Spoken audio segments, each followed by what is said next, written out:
Hi, I'm Bob Nagin, co-founder of WhizBang Retail Training, and this report is titled Uncharted Territory: How COVID-19 Will Affect Your Retail Business.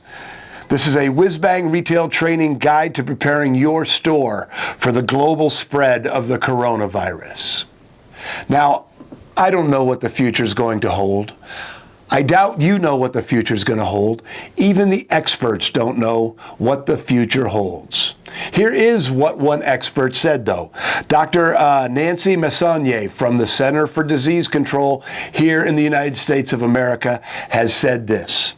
First, community spread of the virus has already occurred in 8 different countries. What does that mean? Community spread means that the virus has appeared without a known source of exposure. It just shows up. That's already happened in 8 countries. She also said it's not a matter of if there will be community spread in the United States. It's only a matter of when it's going to happen and how severe and widespread it's going to be. And finally, she said, now, not in a week, not tomorrow, now is the time for U.S. companies, families, and individuals to prepare for this situation. And we have many people in the global community, and this is going to be a global situation. So even though Dr. Messonnier is from the American Center for Disease Control, I don't care where you live, these facts and this situation applies to you. So this report is not intended to create panic. It's intended to give you ideas, to help you understand what could happen, what probably will happen, and how you can best be prepared. How you can best be prepared personally, professionally, how to get your team ready, how to be ready for this spread when it happens. So here's a list of potential problems, and we're going to go through this list in this report. First of all, there already is supply chain disruption. What does that mean? That means that you won't be able to get the same products you get now, or certainly you won't be able to get them as quickly or in the same schedule that you get them now. There will be social distancing disruptions. Social distancing is when people intentionally stay away from each other. People will stop going outside. And when people stop going outside, that also means they'll probably stop going into your store. There will be financial disruptions. People will stop spending as much money as they are spending right now. There will be team disruptions. Your employees and their ability to work are and will be affected by the coronavirus. And finally, there will be personal disruption. Aside from all of the stress that you will experience caused by the spread of the COVID-19 virus, you will experience all sorts of things. Your family will be affected, you will be affected, your business will be affected, and all of that will impact you and the way that you feel and the way that you deal with your life for the next who knows how long. But before we begin talking about how to respond to the particular problems that the coronavirus is going to cause, let's talk about the most important thing that you need to consider when you think about you and your business in the upcoming months. And the first thing is, it's really about your mental toughness, that this situation is going to test and grow your resiliency. You see, this is a mental game. This is so important. Right now I am reading Viktor Frankl's Man's Search for Meaning. And in that book, Viktor Frankl clearly shows that circumstances are not what cause how you feel, but how you react to those circumstances. And that's what this is all about. This is all about not panicking, being calm and measured, seeing the problems and finding solutions to the problems. You know, Mark Twain had a great quote. He says, "I've had a lot of worries in my life, most of which never happened." Isn't that great? You see, lots of things are going to happen. This is here. This is coming. You know, it's here or it's coming, but it is going to affect your business, and you need to be proactive, not worried, not incapacitated by fear, but reacting to what is happening in real time, reacting calmly and in a measured way. What I'm encouraging you to do is to plan. Planning is proactive. Worrying is reactive. Planning is action. Planning will give you information that you won't be able to get in the height of worrying. You know, General Dwight Eisenhower, ex-president of the United States, when he was the supreme commander of the Allied troops in Europe, had a great quote. He said, "The plan is nothing. Planning is everything." So your first challenge is to really sit down before things get hot and say, what am I going to do if these things happen? You know, what if?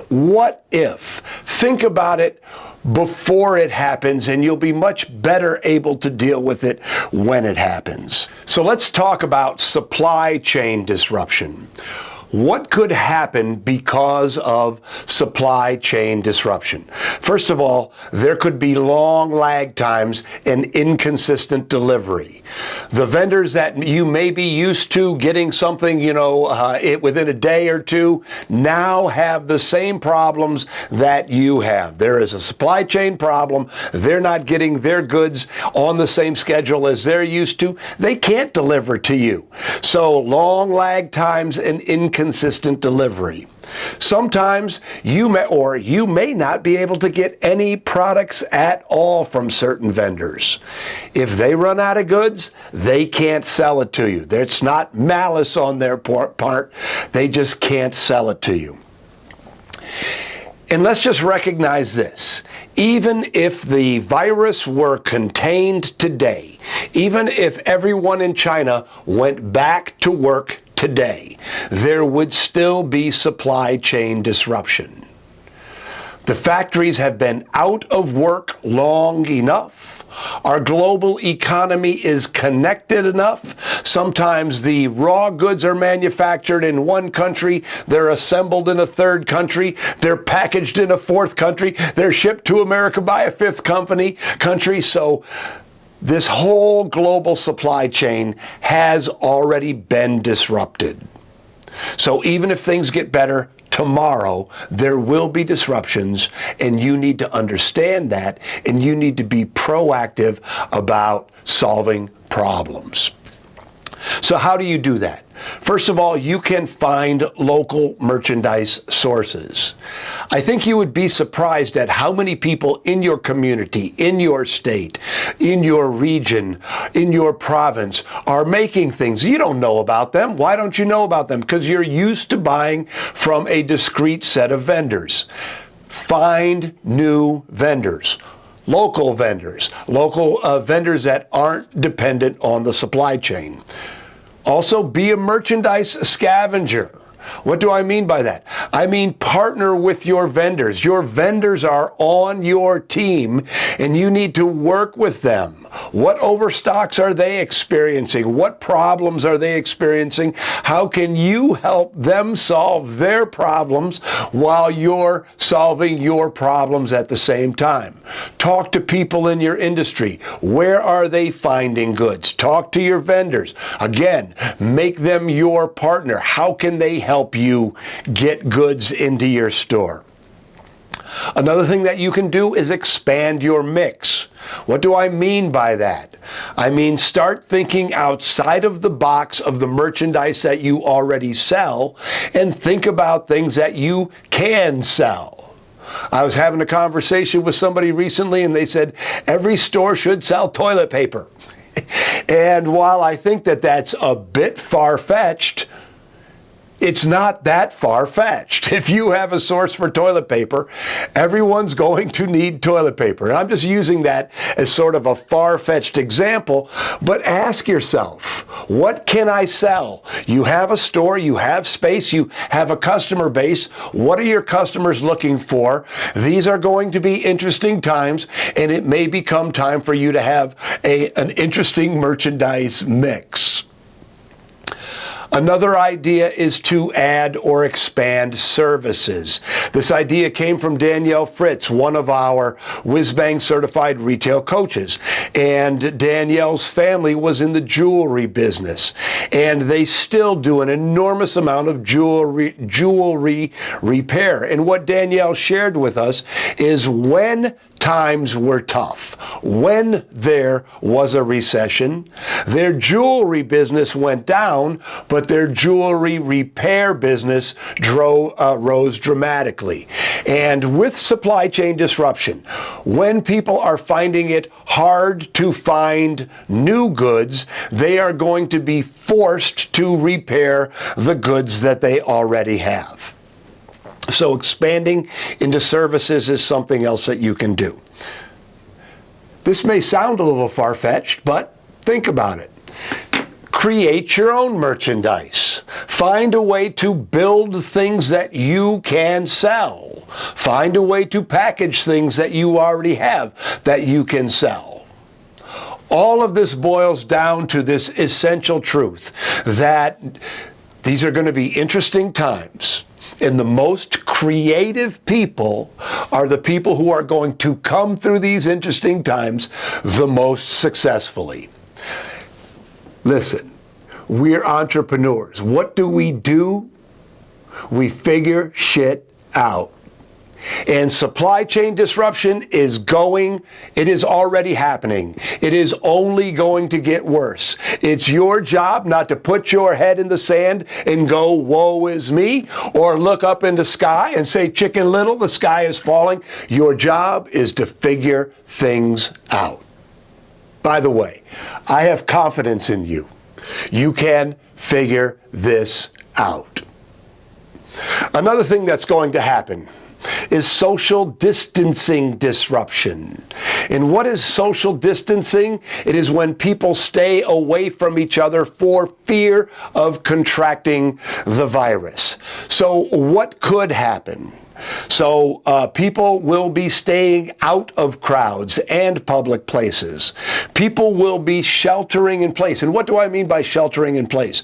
They're going to self-quarantine. They're going to go in their house and they're not coming out because they don't want to be infected by the virus. There may be enforced quarantines. This is already happening around the world where entire towns and cities are being shut down. Nobody in, nobody out. And what does all this mean for you? It means less foot traffic. So, if social distancing disruption is real, what can you do? First of all, you can make the most of every customer that comes in. So unless there is forced quarantine, there will be people who are out and about. And, there will be people out shopping. There will be less people out shopping, but there will be people out shopping, and it becomes your job to get the absolute most from every opportunity you have with the fewer people who are coming into your store. And how do you do that? I am talking about having incredibly skilled salespeople. So think about this. Your merchandise isn't as tight as it could be or should be or was, and you have less foot traffic, it becomes imperative that you do the most with every single customer that comes in. So if you don't engage in retail, in selling right now, retail sales training, now is the time to start. If you have the Retail Sales Academy right now, now is the time to get your people laser focused on the 6 steps to the perfect purchase. Now is the time to make sure that you're engaging them in a meaningful way so that every customer who comes in the store gets a superb experience and you absolutely maximize that particular opportunity. So what else can you do? Deliveries are an option. If people don't want to come to you, well, for crying out loud, bring it to them. Again, interesting times call for interesting solutions. You can do Facebook selling events. Again, what are you doing on top of that? You're doing a safe Facebook selling event, and then you're doing the delivery. Clienteling is a super powerful way for you to deal with a social distancing disruption. What do I mean by clienteling? I mean that you and your team go into your customer database and you find people who you look at their customer profile, you look at their customer history, you call them up and you say, look, we haven't seen you for a while. We get it. Not too many people are out, but we would love to help you. So clienteling is being proactive about contacting your clients and helping them buy from you. Another idea for you is bundles. And not just create bundles. I mean, most of you probably already have lots of bundles in your store. But what we're talking about here in particular is bundles for shelter in place. So the Nagin family decides that we're not going out. It doesn't mean that we don't need goods. What it means is that you can create opportunities. You can create things for us to do. Here are a couple of examples. Bookstores.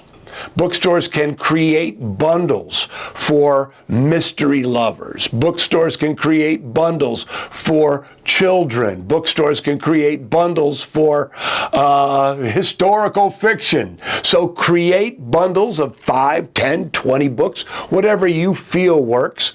Clientele, call those customers up and say, if you're going crazy at home, we have this special bundle. We'll be happy to deliver it to you. So do you see how you're thinking about creating bundles that fit your customers' needs, calling them on the phone, and offering to deliver it to them? Pet stores. Pet stores, your pets are going to need to eat, so you can absolutely create bundles that give them extended range, for lack of a better term, on their food, on their cat litter, on their toys. So again, clienteling.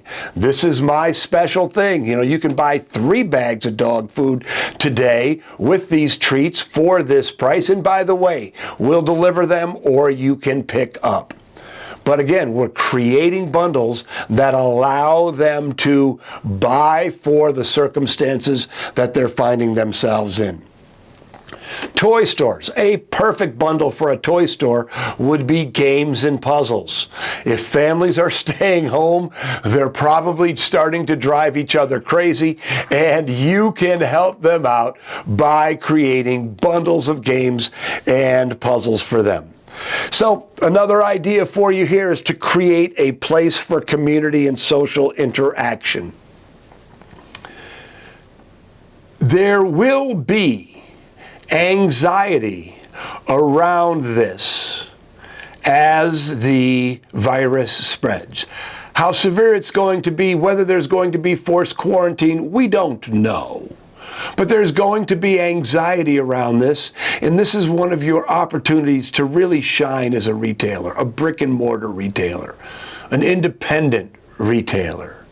You can create experiences. You probably have already created a community around your brand, around your store.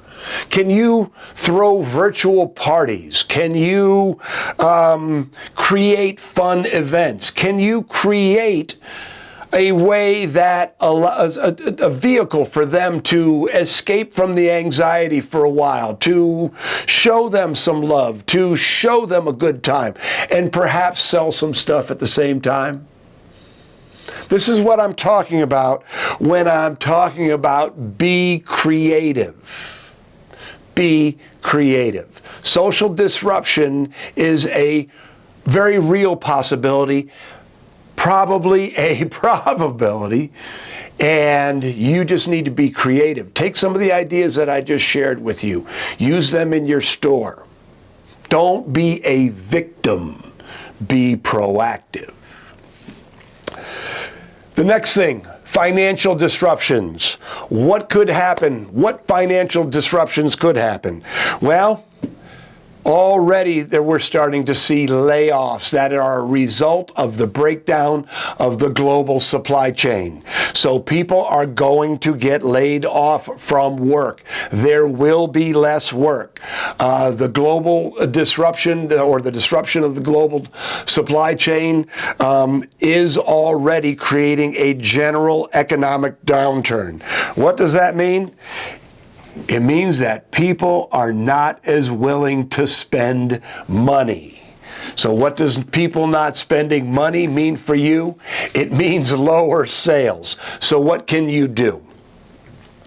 The first and most important thing, I think, is to become an active marketer. Find a way to create sales. Think outside of the box. Again, this is all brand new. This is where you get a chance to shine. This is where you get a chance to use your marketing muscle and be different than the big box stores. Be different than the chain stores. Be different than Amazon.com. You know, there's a metaphor here. And a metaphor is all of the big retailers, including the e-commerce retailers, are freighters, ocean-going freighters, and their size has created distinct economic advantages for them. But the problem with a freighter is they can't adapt. They can't change course quickly. They can't stop quickly. Think of yourself as a speedboat. So if a freighter can't stop, if a freighter can't change direction, you can stop on a dime. You can change direction on a dime. They can't react. You can react. And this is your greatest opportunity with all of this. This is why I'm so passionate about you not getting caught in the mentality of the victim and recognize that you have real competitive advantages here. You have the ability to think on your feet, change on a dime, do things that are different, be creative, be original, make some noise. All right? Make some noise. So that's the first thing. Find a way to create, to find money. The second thing, when we talk about what you could do financially, is eliminate waste. Just about every retail business I know, and I had my own retail business for 19 years, has a lot of waste. And if you're doing pretty well, you probably don't worry about the waste, but now is the time to cut wastes. Shop your insurance, shop your phone, shop your credit card processing fees. One of the things that is available to you is a PDF with all of these ways, a list of ways and a list of resources that you can use to go and cut the waste. Now, I feel a little uncomfortable talking about this, but this is all about being honest. And now might be the time to cut unproductive employees. You know, we often just carry people because it's easier to carry them than to deal with the hassle of making them go away. But unproductive employees, you can't afford them. Part of your challenge right now is to be tight, to be lean, to be mean, to be professional, to do all the things that you don't necessarily like to do, but in these times you need to do. So, just something to think about. Not telling you what to do, asking you to think about. Here's a word of caution though. Cut the fat, but don't cut the muscle. When I say muscle, I mean the services that you use that produce a positive return on investment. If you use a buying service like M1, Management One, don't cut that service. Those people are going to help you navigate this situation. Those people are going to have insights into where you can scavenge more merchandise. Those people will be an even more valuable part of your team. If you use the Retail Sales Academy, do not cancel your membership in the Retail Sales Academy. Use it more. Get into it deeper. Spend more time training your people. This is an investment that will make you lots and lots of money. Remember what we talked about earlier? That part of your challenge is to do the absolute most with every opportunity, every customer that comes in the door. If you don't keep your people sharp on the sales floor, adding on intelligently, asking good questions to sell better merchandise, making sure that your conversion is very, very high, you're shooting yourself in the foot.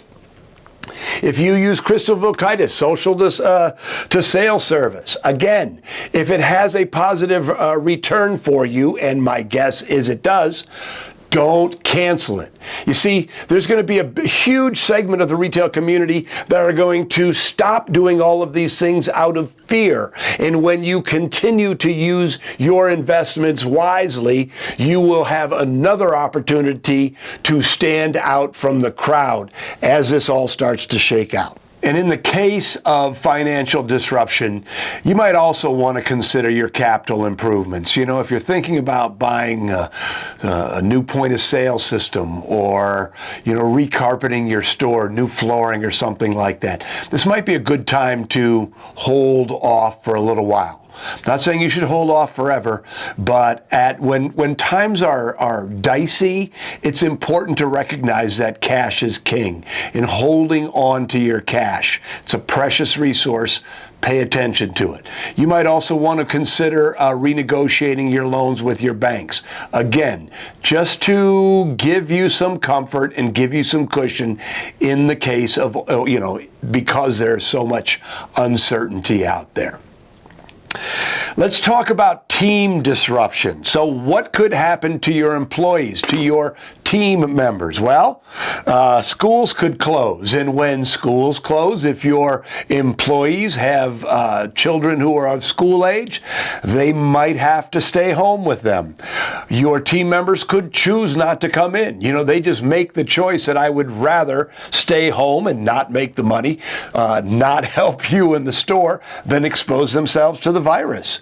There could be forced quarantine. Around the world, there is now a lot of forced quarantine. Schools are closed. Do not come out of your house. If that happens, clearly your employees can't get into work. And your employees may get sick. They may be infected with the virus. So all of these are possibilities. Again, hope for the best, plan for the worst. Think about it before it happens. So what can you do? Again, one of the most important things that you can do is increase the efficiency of the employees in your store. I'm going to go back to the Retail Sales Academy and sales training. You need to get the most from every single customer who comes into the store. So in order to get more from less people, you also have to have more efficient people. Let them do the work from home. If you do social media interactions, find ways that they can work from home. There are lots of jobs that people can do virtually right now. If you decide to do clienteling, that could be done virtually. Social media, replies to social media, that can be done virtually. You're just trying to find a way to make it all work. Remember what we talked about earlier. Be creative. Figure it out. We're entrepreneurs.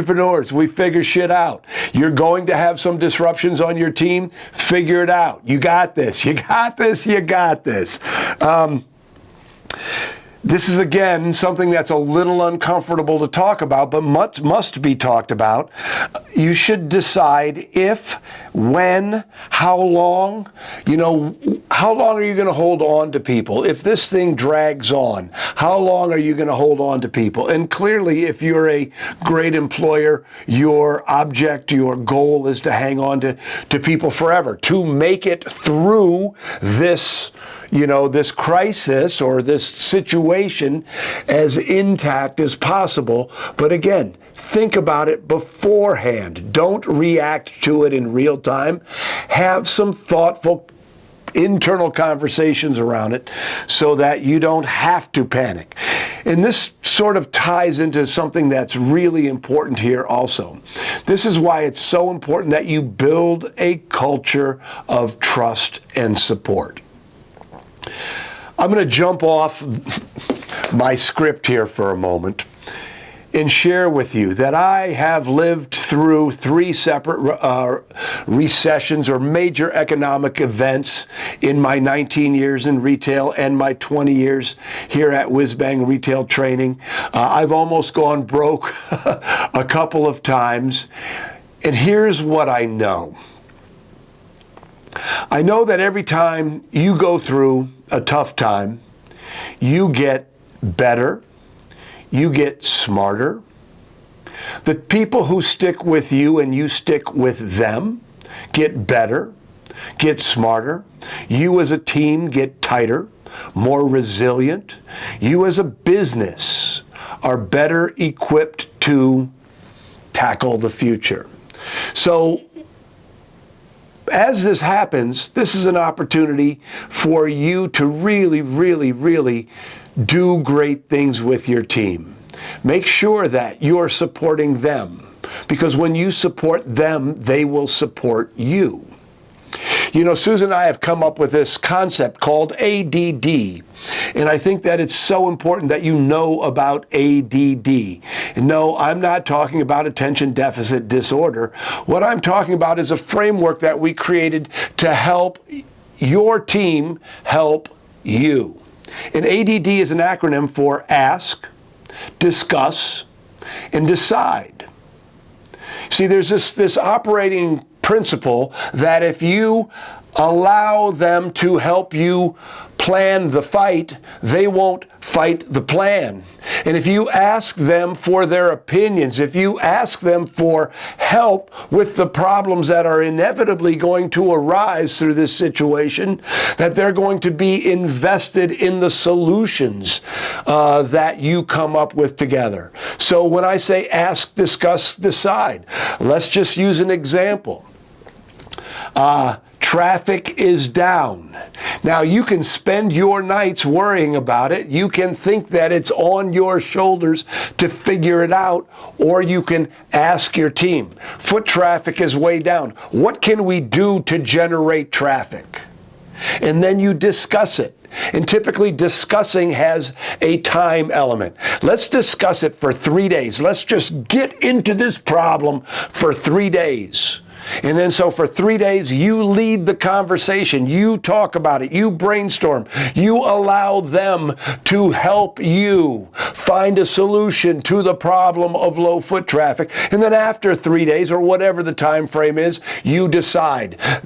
Thank you so much for your input. Thank you for helping me figure this out. This is what we're going to do. That's the decide. And guess what? If the decide doesn't work, that's okay. Come back, rinse and repeat, ADD. And you can take this model and apply it to any problem that you have in your business. And when you ask your people for their help, they will. This is a gift to them. It shows them that you respect them. It shows them that you care. And they are going to be invested in your success in a much deeper, more meaningful way than if you just told them what you were going to do. So there is going to be team disruption, but again, be creative. Figure it out. Allow them to help you figure it out. Let's talk about personal disruption, because you will. Absolutely. As I just shared, I've been through some tough times in my business career, and it is not easy. And it made me better. It made me stronger. and this is going to make you better, and it's going to make you stronger.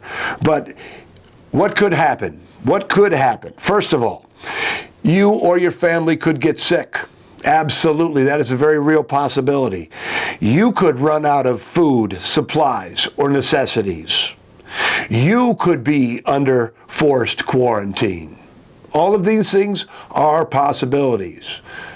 But the important thing for you to realize is, first and foremost, you have to put your mask on first. You know, when you're on a plane and they say if there's a problem, the oxygen mask is going to come down from the ceiling, and they always say, put the mask on first, because you will not be able to help other people unless you are first able to help yourself. So the first thing when I think and talk about this is put the mask on first. But what else can you do? Make a plan. We talked about that earlier. Make a plan. Think about what could happen before you're in the heat of the battle. Because if you have to make decisions on the fly, they will not be as thoughtful, they will not be as wise, they will not be as good. You will have less time to bring your team in with a little ADD session. Prepare now. Prepare now. This is so very important. Prepare tonight, because a week early is better than 1 minute late. When you need the supplies that when your store needs supplies and they're not available anymore, they're not available anymore. So stock up on necessities, stock up on toilet paper, stock up on tags, whatever. Think about the things that you use in your store and stock up on them. I want to say something else too. Be a good human being. Don't hoard necessities, but be prepared. Stock up. Don't wait until it's late. Until it's too late. There is a download available. We have created a download with a list of all the necessities that you should think about, all the resources that you can use when this situation unfolds. And I would really encourage you to download that list and look at that list and think about the things on that list, and then go and get those items, or get the items that apply to you. And I also want to say this. One of the most important things that you're going to be able to do through this entire situation is proactively manage your stress. You know, I shared with you that I went through a couple of recessions, a couple of downturns. I also almost went broke a couple of times. And these are some of the lessons that I've learned during those incredibly stressful times. So, the first thing is always respond to stress with action. If you're sitting there in your store hoping, waiting, praying that somebody comes in, nobody's going to come in. And what I learned, and I don't mean to get woo-woo on you here, but what I learned through all of those times is that when you move, the universe moves with you. So if you're feeling stressed out, pick up the phone, call a customer, do some scavenging, do something. Do not just sit in your stress. Move. Make something happen. Move forward. Even if it doesn't work, you're moving forward. You're trying. And the very act of trying reduces your stress. Mindfulness. I am a big fan of mindfulness. I recommend that you download the 10% Happier app right now. You know, buy it for a year and do it every single day. 10% Happier is an app that has a combination of mindfulness training and meditation. Why do I like meditation? Science has proven that meditation is a great way to combat stress. Why do I like mindfulness? Because mindfulness makes me aware of what I'm feeling. It makes me mindful of what's going on in my head. So rather than just reacting to what's going on in my head, I am now observing what is going on in my head, and I'm able to manage it a lot better. So mindfulness and meditation are great ways to deal with the stress that is going to inevitably come your way as part of a retail business owner in this situation. Exercise is a proven stress reliever. If you don't exercise now might be the time to get in the habit of walking or going to the gym, doing cardiovascular work, lifting weights, whatever it takes. Burn it off, make it happen, baby. Find the stress reducing techniques that work for you. Start them now so you can get in the habit. And because, when you get stressed, you tend to fall out of your healthy habits. So start now to get in those healthy habits right now. The final thing that I want to say when it comes to proactively managing stress is positive affirmations. I'm a big believer in affirmations, and just find the affirmations that work for you and tell yourself those affirmations as often as you need to get yourself out of the stressed out state and into that positive state, that state that you need to be in to manage your business, your life, your family, your employees during these again, challenging, interesting times.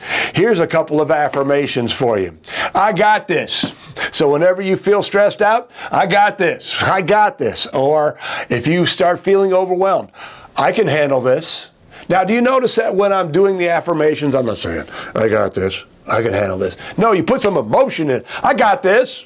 I can handle this. I'm resilient. I'm smart. I can figure this shit out. Take it. Make it yours. Say it. Believe it. Keep saying it until you do believe it. Affirmations are a great way for you to proactively manage your stress. There will be stress. The only question is, are you going to succumb to it, or are you going to manage it? Are you going to manage it proactively? And I hope that you're thinking about it and you're sitting there and you're going, yeah, I got this. That's what I hope for you. So, finally, we are in uncharted territory. I don't know how things are going to work out. You don't know how things are going to work out. The experts don't know how things are going to work out. But here's what I know, is I know that if you're creative, if you're willing to do the work, if you're willing to step outside of your box, if you're willing to become a better retailer because of what's happening, that things will work out. And when this is over, and it will be over, that you will be a better business person. You will be better equipped to handle the future. You will be a retail pro. You will be ready for the future. So, if you want more, so one of the things that we have committed to here at WhizBang Retail Training is to do everything we can to help you through this situation. And so if you want updates on the ideas that we're developing, or updates from the community, from ideas from our community, I really want to encourage you to sign up for our tip of the week. You can go to whizbangtraining.com and sign up for our free weekly tip of the week. And I want to encourage you to join WhizBang Retailers on Facebook. Both of those places are places where you can get inspiration to keep moving forward, where you can get ideas from other people who are experiencing what you're experiencing, and you can get support in this journey, on this journey. So please join us. We're all in this together. Let me say that again. We're all in this together. And finally, you got this.